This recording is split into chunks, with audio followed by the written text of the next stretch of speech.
not very good offensively, but with them having extra time to prepare, do you expect a lot of new wrinkles, trick plays, anything to try and move the football? Well, I'm sure everybody will have some new things. They'll have new things. And,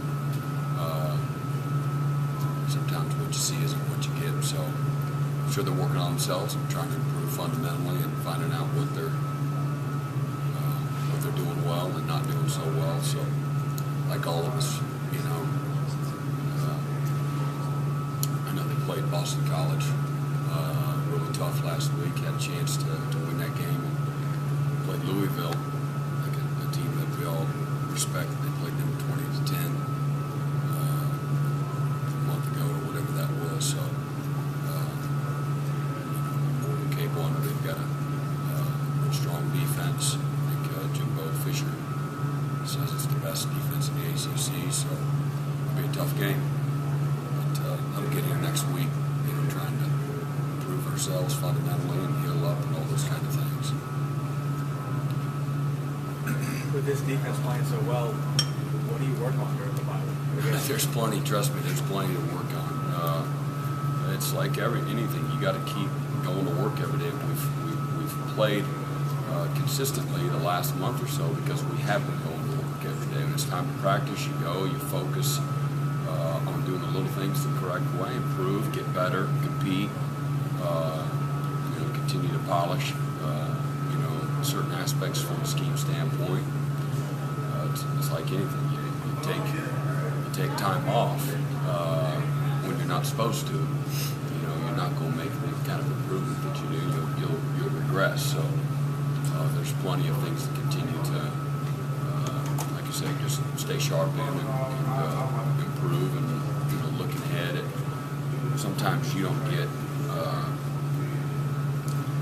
exposed for whatever reason, but there are issues that are on tape that your opponent's going to see. And so we're trying to focus on those types of things as well, as match up what we do with what our opponents do. Do you sense that your guys take a sense of every single possession matters more when the offense isn't scoring the way it used to score, or is it the same mentality as it used to be? It seems different. I don't know. I can't really necessarily speak for our guys, but you're in a tight game, and every play does matter. And until you get complete and total control of the game, whether that's through 3 series or that's through 3 quarters, those plays do matter and they add up. And so that's always our focus and always our message with our guys. And so it goes back to the same old cliche of playing as well as we're capable of playing and worrying about ourselves and doing everything we can in order to have an opportunity to win and play well. So a lot of last week, and there were a lot of fans on social networking that were very proud of the fact that this feels to them like maybe some of the teams in the 80s that sort of hung their hat on defense. As the defensive coordinator of this team and sort of being involved in this process of this team getting better and better and better, is there a sense of pride in that the fans are proud of what this defensive unit is doing? Well, obviously all of us coaches are proud of how far we've come, the improvement, certainly getting the last month or so, getting into a rhythm. It's funny, I know people say, well, the people you haven't played aren't very good. You look around college football, everybody's got maybe 2, 3 good teams, maybe, and then everybody else is playing the same kind of people. So you still look at yourself more than anything and how well you're playing. Are you executing? Are you got good discipline? Are you playing with good fundamentals? Are your players playing with great effort? Are they tackling well in space? Are they attacking the football when it's in the air? Are they putting their eyes where they belong? And when you're doing those things, usually you have a good end result and a good product. And that's what, I know us coaches watching our guys play. We've got, again, good chemistry. We're in a good rhythm right now. We've got great leadership. It looks as though our guys are enjoying themselves and having fun at the same time, playing with great intensity and great focus and displaying great toughness along the way. And, our fans should be proud of our players, all of our players. We've, as a football team. We've had to really scrap the last month. Our offense is continually trying to overcome enormous obstacles and things that certainly you don't plan for, and whether that's even early season in the fall camp, losing some old linemen that was unexpected as well. Besides the injuries that have taken place,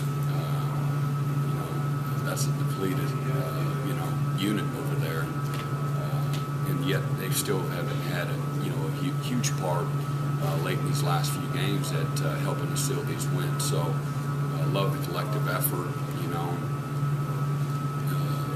and Lacob and Bradley Pinion, they've both been outstanding here during this last month or so as well. 5 games that we've won in a row. So everybody's doing their part under the circumstances, and those games, as sometimes you feel like you're in control, but you also recognize you're one play, one guy out of a gap, one busted coverage away from losing control, so to speak, of the game. So it's a rather uncomfortable feeling during the course of the game. Again, I'd much rather have a 31 or so point lead. You're worried about getting all the guys in and then playing kind of sloppy, and that's uncomfortable too. But really proud how our guys are working and investment.